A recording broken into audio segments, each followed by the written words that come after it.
রক্তদান করার জন্য, কিন্তু আমরা সাধারণ মানুষ যারা আছি অনেকেই পিছিয়ে থাকি রক্তদান করার জন্য। কিন্তু যখন আমাদের প্রয়োজন হয় আমরা হন্য হয়ে বুঝি কোথায় রক্ত পাবো, কোথায় কিভাবে পাবো, কিভাবে দেখবো। তা আমরা আপনাদের পাড়ায় বা আপনার বাড়ির পাশে যে শিবির করেছি আপনার রক্তদান করার জন্য আসুন। সুদূর কলকাতা থেকে বিশিষ্ট অভিনেতা যাকে আমরা প্রতিদিন টিভি পর্দায় দেখি, তিনি অতদূর থেকে এসে আমাদের এখানে রক্তদান করছেন, অথচ আমরা বাড়ির পাশে থেকে রক্তদান করছেন, এটা একটা লজ্জা। তাই চেষ্টা করবো যারা এখনো পর্যন্ত রক্তদান করেননি বা রক্তদান করতে চাইছেন, আমাদের শিবির চলছে, আপনারা এসে রক্তদান করুন।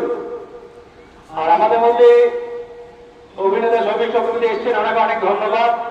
কেন ওনাকে ধন্যবাদ দেব না, কারণ উনি আমাদের একজন সবুজ সৈনিক, সেই হিসাবে উনি আমাদের কাছে উপস্থিত হয়েছেন।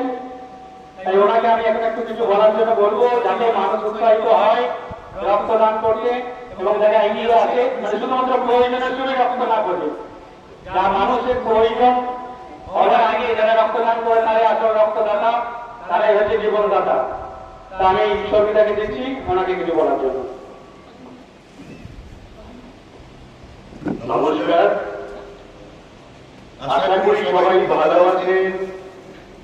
মাইকের আওয়াজ যাদের কান অবধি পৌঁছাচ্ছে তাদের প্রত্যেককে আমার অভিনন্দন।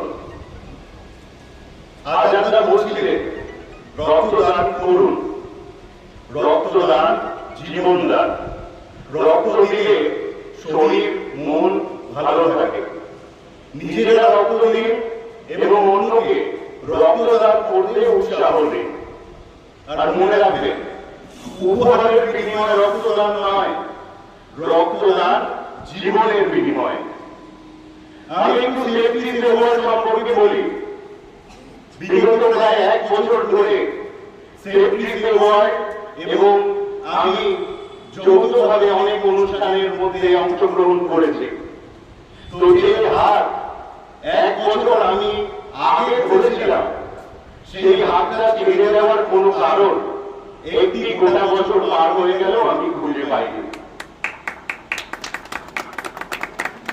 গোটা রাজ্য জুড়ে সেফটি সেবার যে নজির সৃষ্টি করেছে, বৃক্ষরোপণের মাধ্যমে, বৃক্ষকে বাঁচানোর মাধ্যমে, তা আপনারা জানেন। তো আমিও অভিভূত এই কাজ দেখে যে সেফটি সেবার নিষ্ঠার সঙ্গে এত সুন্দর কাজ করে চলেছে।